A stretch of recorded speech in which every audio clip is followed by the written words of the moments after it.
Hello. Welcome to Sven's where on Wednesdays I react to something about Switzerland. Hence the name. The Traveling Swiss. Perfect. Swiss culture shocks. Top 10 differences between living in the US versus Switzerland. Excellent. Check her out, link down below. Or them. Louise and Alexis. Hey guys, Alexis here today. Welcome back to my channel. In this video, I'm gonna go through the top 10 culture shocks I had when I moved to Switzerland. Excellent.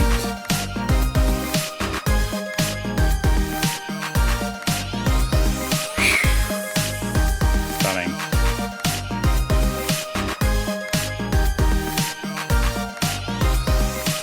Okay, so a little bit of background about me. If you That's all I needed to see. I want to move there. don't already know, my name is Alexis and I am from New York City originally, and I now live in Switzerland with my Swiss husband. So in this video, I'm gonna go through the top 10 culture shocks that I experienced moving to Switzerland. So some of these will be pretty significant differences that I've experienced, and some are just things that You know, she has a surprisingly subtle accent for being from New York City.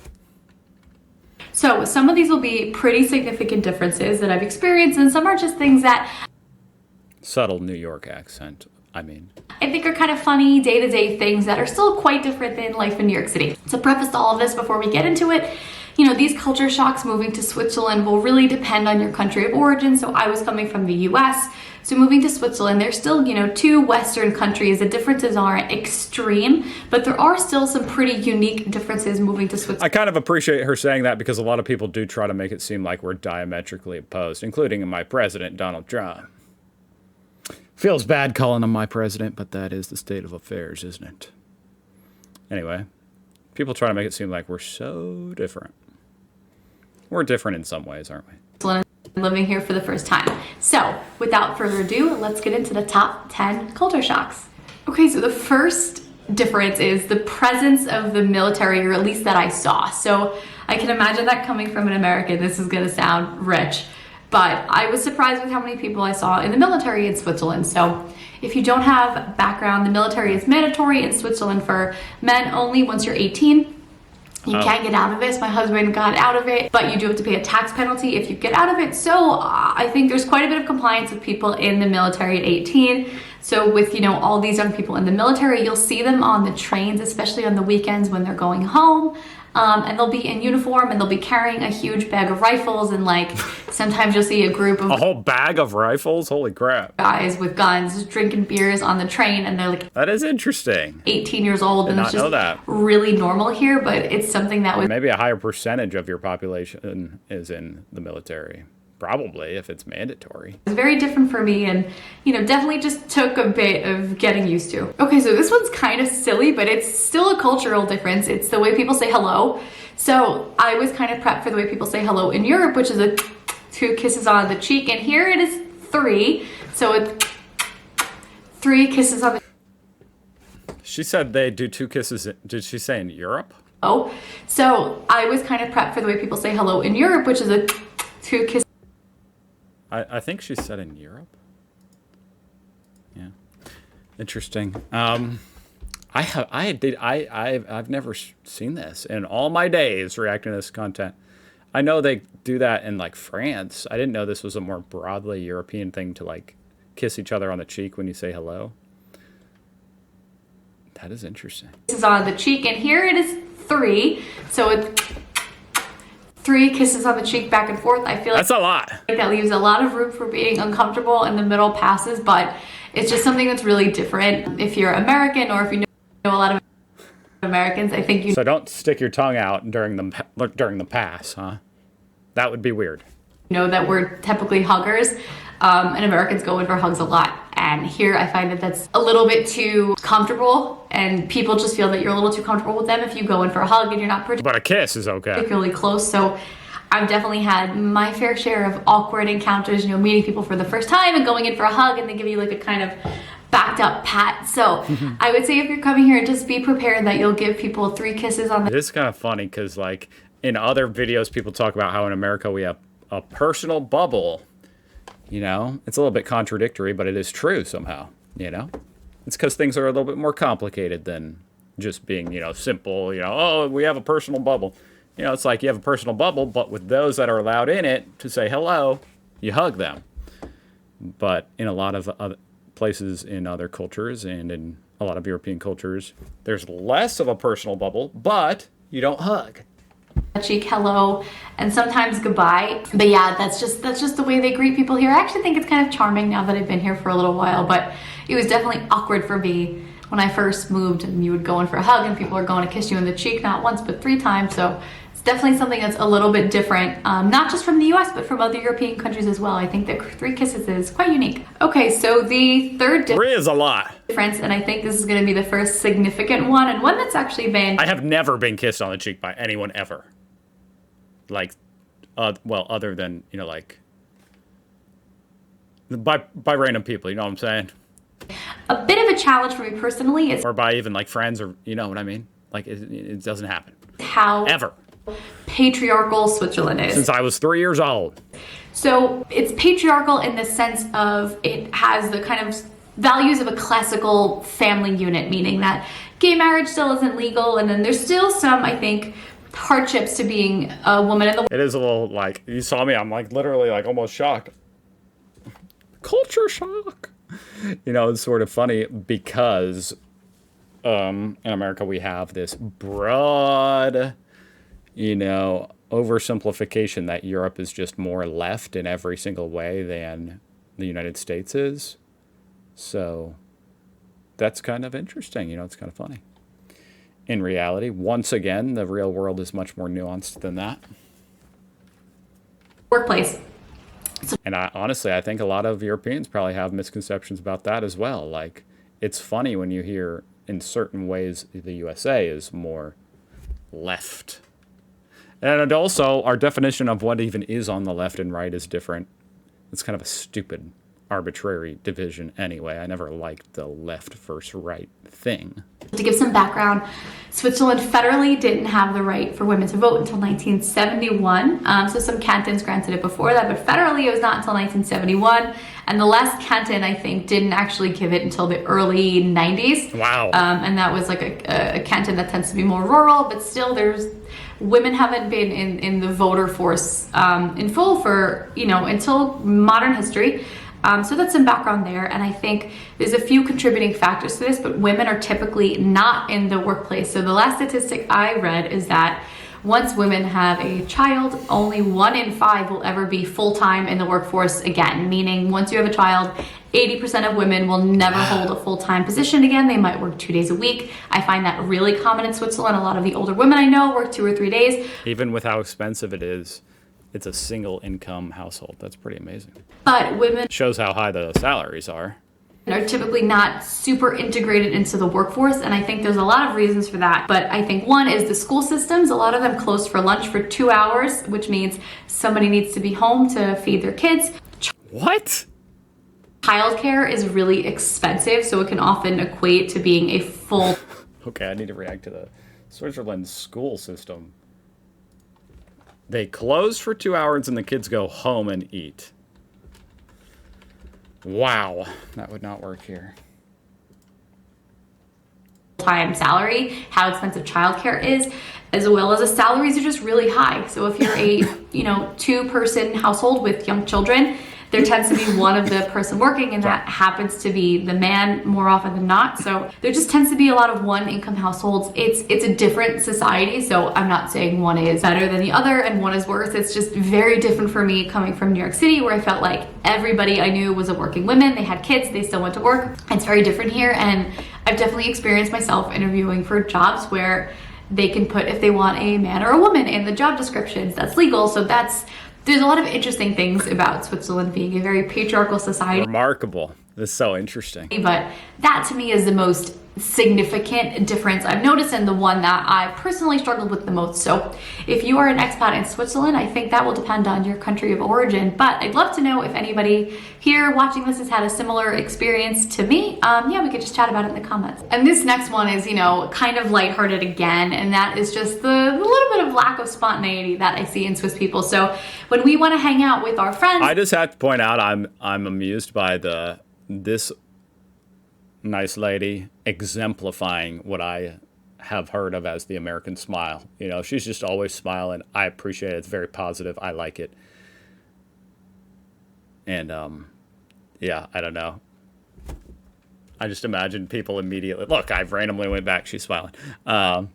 People know she's American just from that, probably walking around Europe just.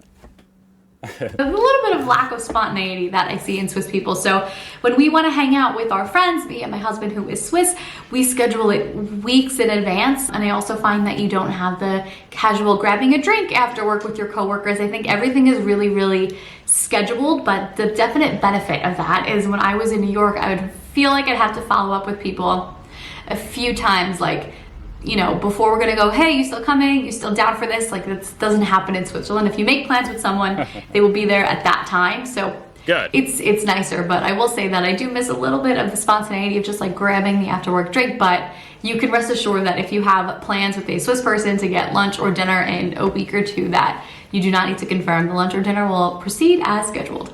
Okay, so this next one is actually an amazing benefit for Switzerland, and that is the policy of vacation and sick days. So most companies in Switzerland offer 25 days of paid vacation versus 10 days in the United States is what most people I know start with, as well as unlimited sick days. So this is unlimited. It's one of those things where I didn't realize how strange it was until I moved to Switzerland from New York. But I used to brag to people about, in 8 years of working, I've only taken 3 sick days. And it was something that I used to be so proud to tell people, that I never take sick days. I don't Me too. get sick. I go to work every day, and that's just unheard of here. It's like, what? I think out of all the sick days I was allotted, I think I took 0 in 4 years. Why would you only take 3? You didn't get sick more than 3 days. So here, if you're sick, you're encouraged to stay home. Obviously with the pandemic, that's an amazing kind of cultural difference to have. But I would also say that the vacations, you have not only more vacations, but when you take vacation days, I find that you're really on vacation and people respect that.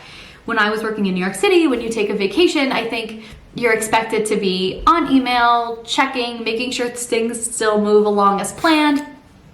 Screw that. Oh my God, I hate that culture. You're on vacation, but you're still a little bit in work mentally. I find here that when people are on vacation, you could take a 2 or 3 week vacation, and that's not... Unless you're like the business owner, in which case, I mean, that's what you sign up for, you know, that's what I look at it. And I respect that, and I think that's a perfectly fine culture, honestly. Like, there's something to be said about separating work, having a work-life balance, whatever, blah, blah, blah.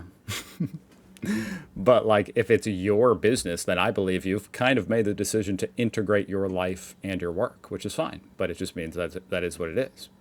That's how I look at it. I don't know if that's an American point of view, but it's just like, if it's your business, then you don't really get a vacation, because that would be like taking a vacation from yourself.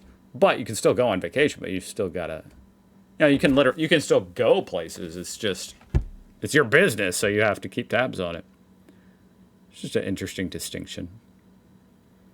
But I don't know why I'm randomly talking about business owner. As far as being an employee, I think it's total BS.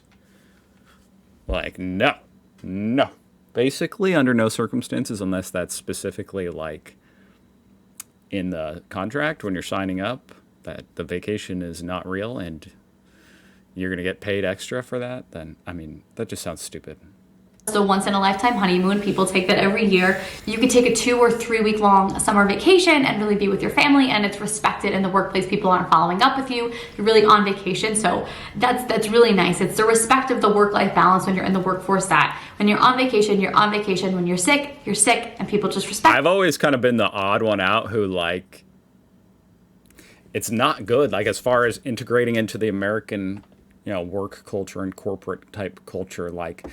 But like, when I go on vacation, I would just, you know, I'm just like, I'm not answering your email. I'm like, sorry, like, people might email, I'm not answering, or even text, you know, I'm just not, like, I don't care. I'm drawing that boundary. I don't care. Fire me, I guess. I'm just not doing it. I'm on vacation. Sorry. That, and, you know, give So I guess I'm Swiss at heart. you time, which is definitely a nice benefit, but still a little bit of a shock coming from New York City specifically. Okay, and this next one I think it's just something funny, and I think it's almost more of a cultural shock for my husband who is from Geneva than it is for me because I was prepared for this, but that is almost a dance you do with languages when you travel around Switzerland. So my husband is from Geneva and he can speak French as well as English. I could speak English as well as, you know, pretty decently German. I did a semester of my school in Berlin, but that's Hochdeutsch, that's not Schweizerdeutsch. So the German you hear in Switzerland is Swiss German. So there's always a bit of a dance when you interact with people that can... Yeah, that is something I find very interesting. And it was part of the rationale for why I even, you know, react to something from Switzerland on Germany is because just the fact that a lot of people speak German. Granted, it's a twist on German, which I need to look more into that. But also, you know, there's some cultural shared stuff between Germany and Switzerland and stuff. So that's why I react to something from Switzerland. But like, they also speak French and all that. I don't know. It's crazy. Speak in Hochdeutsch? Can we speak in English or can we speak in French? That is truly unbelievably foreign to me and just like very impressive as well. It's like, how can you just hop between languages and how does this even work? I can't believe it. I can't believe, as someone who only speaks one language and can barely even do that, I can't believe people can just hop between different languages and even know more than one language. It's pretty incredible to me. Like, there's so much to a language. Like, there's so many words, and then you have to learn the structure of the language and the grammar. And it's, like, different than the other language you know. How do you do that? I don't know how to... I guess just because I've never done it, I don't get it. And when we're in Ticino, which is the Italian province, and you know, neither my husband or myself can speak Italian, it's are we going to speak with them in German or in French or in English? And there's always a little bit of a dance. It's really beautiful how multilingual Switzerland is with all these different cantons, but I think it's kind of funny that my husband is from Geneva and we live in Zurich now. It's only 3 hours apart, those cities, and he's within the country that he's from, but is speaking a totally different language that he's not comfortable with. And he said, you know, it's frustrating because he spent 12 years in school studying German, but that's not the German that they're speaking in Zurich. So the languages in Switzerland, I find, you know, really beautiful how much diversity you have in languages, but... I guess I gotta write this down. German versus Swiss German. My gosh.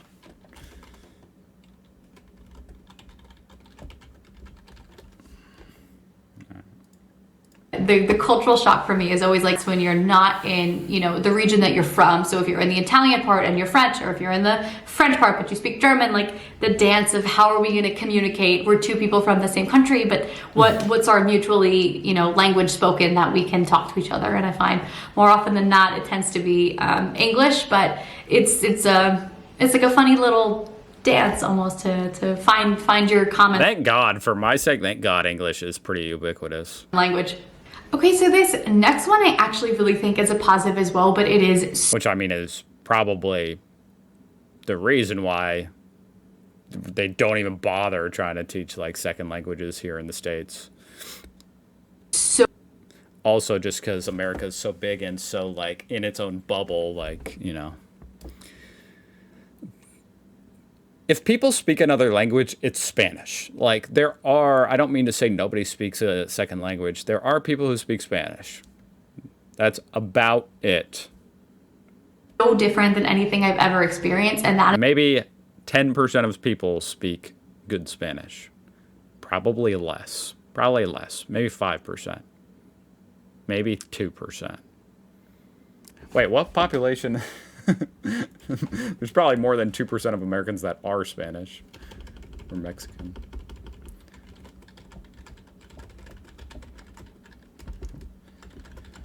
Let's see. Let's just look it up, guys. 13 to 14%. My first guess was correct. Oh, wow. They speak Spanish at home. Second language, 18%. I should have just stuck with my original. Yes. 15%. It's a whole system of managing. But that's it. That's pretty much it, man. 85% of the country, I'd say, for the 75% of the country speaks just English. Garbage and recycling. So in every canton in Switzerland except for Geneva, you need to pay, something like 2 francs plus, which is like, $2 and change per garbage bag. So recycling is totally free, but you pay for your garbage. And that's an interesting, I like how they built the incentives that way to recycle. Hell yeah, I'd be recycling. Hell yeah, I like that. It's smart. that is to incentivize people to recycle. It also incentivizes people to like litter or like throw their trash, like dump it somewhere. But, you just got to police that, I guess. Which I think is really, really amazing. In New York City, you could recycle, plastic bottles and cardboard, but here you can really recycle everything. Wow. So there's different locations for all these different things, but we go and we can recycle glass, and you separate the different colors, and paper and cardboard. You even separate the glass? And metal, and you can recycle CDs and batteries, and you can compost, and all of this is part of the infrastructure, and all that's free. So the garbage that you throw away, that's what you pay the 2 francs for, that's your garbage bag. So all of that incentivizes people to recycle because the recycling is free, and if you're gonna throw things away, you're gonna have to pay for it. And I actually think it's a great system because Switzerland recycles a huge percentage of what they consume. I can put some, statistics here, but Switzerland just recycles so much, and it all is a circular economy, which is something that I wish happened more in the US. I came from quite a liberal state, so from New York, and New York had one of the better recycling programs in the United States. If you're somewhere like Wyoming or some different states, you can't even recycle certain items. You don't have the opportunity to. So this is one of those cultural shocks, which I actually think is amazing, and it's really great. People don't take it serious here in Indiana, I'll tell you that much, that's for sure. They don't take it very serious at all. With that said, almost everybody, essentially how it works, at least at home, is just you get a bin for trash and you get a bin for recycling. What even goes in that bin, they're not even very explicit about. It's just the recycling bin. It's just like, sometimes I'm not even sure. I'm like, can I put this in there? I'm like, whatever, I guess I will. But, mostly cardboard. That's what most people are putting in there. And then paper, cardboard. Can you, I don't think you're supposed to put glass in it. Cans, like metal, like aluminum. And it all goes in the same bin. That can't be very efficient.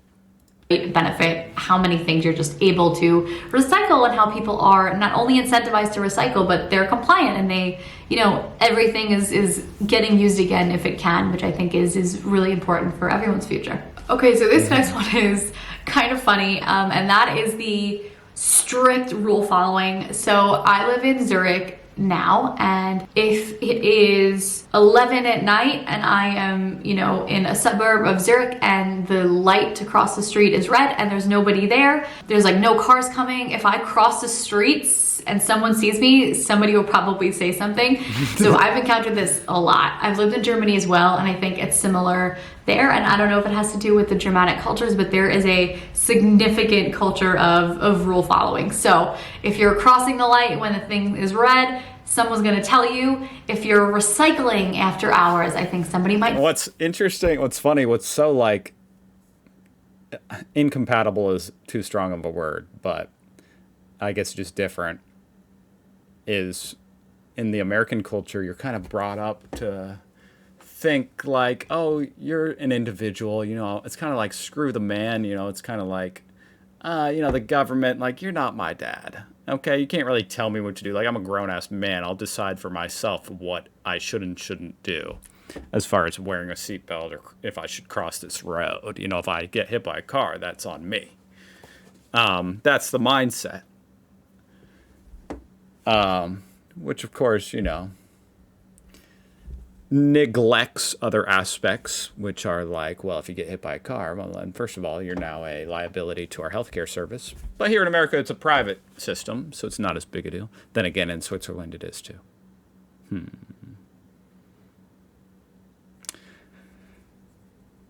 But of course, if you get hit by a car, that's also, you've now, hugely impact whoever was driving that car's life in a negative way. So, but yeah, it's just like, and if someone was to tell you, hey, like, don't cross that road, I could really start a fight. It almost definitely would. Maybe not a physical fight, but like, it would be like, who do you think you are telling me what to do? Like, I'll do whatever I want to do. Which is, I guess, a very American type of attitude. Which in some ways, frankly, I do like. But in other ways, in that it's also kind of goes along with like being an individual and like not trusting authority. But in some ways, it's obviously worse for coordination and public safety and reliability and order and efficiency. It's worse for all those things. Tell you, so it's a trade-off. I mean, yeah. Recycling has hours that you can do it because it's noisy to recycle glass. So if you're recycling glass on a Sunday, someone might let you know. If you're just, not following. And of course, the other ways in which it's bad here in America, that attitude is like when it's actually, sometimes people will be inconsiderate in breaking rules that do affect you. Like jaywalking is one of those ones where it's like, as long as you do it responsibly, you're really not impacting, as far as like in the scenario she described, you're not really impacting anyone. But like, if you're like doing something like parking in a handicapped spot when you're not handicapped, that is impacting people potentially. So, in that way, that type of culture is bad. But I would never do that. I would never park in a handicapped spot.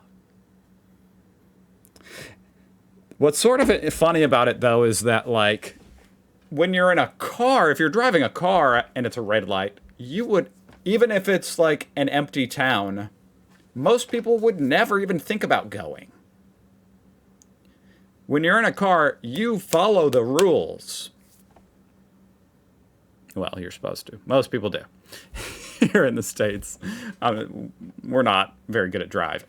A lot of traffic fatalities. So clearly not everybody's doing it. But what I'm saying is, I will jaywalk in the scenario she said. But if I'm in a car and it's empty and it's a red light, you're not just going to drive through the red light. Like, almost nobody would. And so in that way, I'm just wondering why that is. It's kind of interesting. And I guess it's just a matter of, I don't know, what is that? I mean, the consequences for being caught going through a red light, for one thing, that's a hefty fine. That's a hefty fine, and you're going to have to show up to court if you get caught doing that. If you get caught jaywalking, I don't even think a cop would stop you, first of all. Second of all, if they did, it's probably like a $20 fine. And then the other aspect of it is like, in a car, you're kind of resigned to like the car's capability to like get through the road. And if you cause a car crash, that's really bad. If you're gonna jaywalk, most people are physically capable of like avoiding getting hit by a car. You know what I mean? Because they're agile. If you're not agile, you should not be jaywalking at all.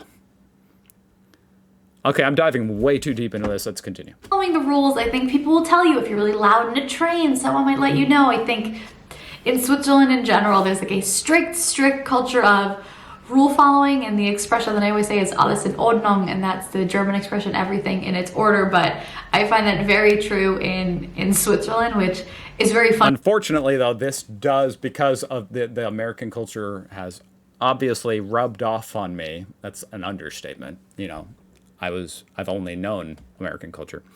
And so the individualist type mindset, I'm my own person, I'm my own authority, you can't tell me what to do, is so ingrained in me that it's like, that would really bother me to have people telling me I'm too loud but I'm not very loud. I'm very considerate of other people in general. But I will break rules if I deem them unnecessary. It's a weird thing. I'm trying to think through it. It's just an interesting thing. Like, I will break rules that I think are unnecessary. Yeah. for me. I'll take them as kind of like a guideline. Like, yeah, okay. So I'm supposed to wear my seatbelt right now, but I'm only going down the block to the store, so I don't care. I'm not wearing it. I know I'm not going to get in a car crash on the way down this block. It's only 30 miles an hour here, you know. That type of thing. Just like, I don't care. I'm making my own decision. It's when they affect other people where it starts to get hairy. Having lived in Manhattan, I think you'd look crazy if the light was red and there were no cars and you were just waiting. So yeah, that's like a silly, not like significant culture shock, but it's something to know if you are a tourist in Switzerland and there's no cars coming and you see that the light's red but there's no cars and you're just gonna go for it. You can't. You have to think of it like you're driving a car, I guess. But somebody is probably gonna wag their finger at you a little bit. Okay, this next one was more of a shock for me when I first moved here, but I would say that. Although I must say, I would actually be kind of entertained by that. I wouldn't even actually be mad. Like, I know I said I would be, but like in reality, since I know that's the culture, you know, I'm a guest in that country. And so I know what I'm doing, and I know that that's what I'm in for. And so if it happened, I would actually probably be more so amused. Like, oh, there it is. There's the culture of like following the rule. Whoops. I've grown to like it, I think, towards the end, but it's still very different, and that is Sundays. So everything is closed on Sundays except for maybe a store in the train station. So you can't go to the shops, you can't, you know, run errands like you would normally. The grocery stores by you will be Chick-fil-A is closed on Sundays here in the States. closed. So Sundays to me used to be a day to, you know, get my cleaning together, run errands, get prepared for the week. And here Sundays are really a day to be with your family. Everyone goes hiking to enjoy nature, to have a nice Sounds pretty nice. meal together. There isn't this kind of gotta get prepared for the week, gotta do all these things. People just really relax on Sunday, which I find nice now, but in the beginning was a bit of a shock. And it even goes within your own home. So the apartment I'm in now, we lease it, and within our lease it says that we can't do any home renovations on a Sunday. I can't vacuum on a Sunday. I shouldn't do the laundry on a Sunday. So things that are really noisy and might disturb people, you also can't do. So it's Can't vacuum. definitely a bit of a shock when you first moved here, but I will say now that my husband and I, you know, both participate in the Swiss way of life and enjoy it. So on Sundays we'll take the train and go for a hike, and that's where you'll see where all the Swiss people are. So if you're walking around a city on a Sunday, It is kind of funny because it's like, oh, you can't vacuum, you can't mow your lawn and stuff like. That's exactly what people are doing on a Sunday here in the States. It's almost the opposite. It's like, okay, Saturday, Sunday, that's the time you got to mow your lawn, do your laundry, vacuum, go, you know, work on your fence, you know, whatever it is, chop down a tree. you might not see anyone, but if you take a train into the Alps, you'll see tons of people and they're hiking here, ready to go walking and be with Oh, that's so cool. their family. It's a different experience, but it's something that I like. It's a nice way to slow down and just enjoy the last day of the weekend before you get back into the work week or the school week or, you know, whatever phase of life you're in. I think Sunday is really a nice day to be with your family and just relax and not do anything crazy. And yeah, I definitely like it now, but I will say that when I first moved here over the summer, Sundays were I was always itching to like, let me go to the grocery shopping. I need to vacuum. I need to do all these things. And now you just learn to kind of, you know, relax. So if you're watching this and you're European and you're watching an So you do that stuff on Saturday then? American talk about their culture shocks, maybe you were waiting for this one, but my last one is the drinking culture. So in the US, I'm sure most of you know, you can't drink until you're 21 years old. And I would say 99% of the United States, except for a few cities like New Orleans and Las Vegas, have open container laws. So you cannot drink alcohol openly outside. And in Switzerland, you can drink alcohol freely outside. I feel like that's maybe like a slight overstatement. I feel like it's more common than that as far as open container, like having an open container, but it is pretty strict. And you can drink beer and wine from the age of 16, and you can start drinking hard liquor at the age of 18.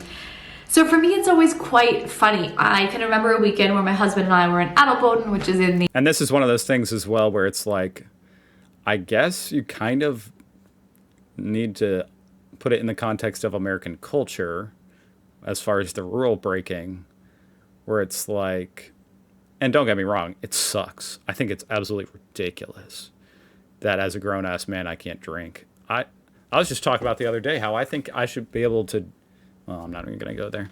But, well, you should be able to drink in a car if you're not driving, first of all. I think that's, like, ridiculous. Why can't you do that? Just because the driver can't drink? I think it's ridiculous. But also, I should be able to walk. I should be able to go on a walk and drink a beer. Obviously. And this is the land of the free, and I can't go on a walk and drink a beer? The hell's wrong? And I can't bring a beer to the beach? With that said, my original point was like, yeah, everybody's doing it anyway. Not everybody, but like, if I want to drink a beer on the beach, I'm going to drink a beer on the beach, and maybe some dickhead cop is going to tell me to get rid of it or whatever. But I'm still going to do it. The Alps, and we were in a restaurant, and there was like a group of teenagers. Because it's a stupid law. Like, I think it's stupid, so I'm going to do it. Drinking beer, and it was so open, and still to me. Now, as far as I would never drink. Well, let's move on. Are they allowed to be here? But yes, they are, so they could drink. But yeah, that's my last kind of funny. That would be crazy to see teenagers drinking. They're already crazy enough, man. Drunk teens. I definitely out in public. Prefer it here, but it's something to note that if you're coming from the U.S. No wonder you guys have to follow the rules. See, you can't have loud drunk U.S. teenagers who don't follow rules. It's incompatible with the U.S. culture. See, maybe that's why. You can just grab a bottle of wine, hang out on the lake. It's totally okay. You can do it for when you're a teenager. So it's just something really different. But that to this day to me is so ingrained that when I see like teenagers drinking outside, it feels like you need to hide and you're doing something wrong. I mean, we all did it in the US too, right? But you hide it in the paper bag and you're afraid the whole time. And here it's just open and legal. It does add to the experience a little bit, you know. So hiding it. It's definitely really nice, but it's still to this day for my American brain like something that shocks me when I see it, and then I have to remember, like, I'm in Europe and you can do these things. Okay, so those of you who made it this far, thank you so much for watching. That is it for me and my top 10 biggest culture shocks living in Switzerland. If you made it to the end and you're not already, please consider subscribing. All right, that was fantastic. That was really great. Let's see what the whole country is smaller than the city you came from, LOL. That's actually crazy. Me, Swiss, living in a few months in Thailand. Where do I recycle my plastic bottles? The whole country is smaller than New York City. Remarkable. All right. Thank you for watching. That was really interesting. I'll see you guys tomorrow.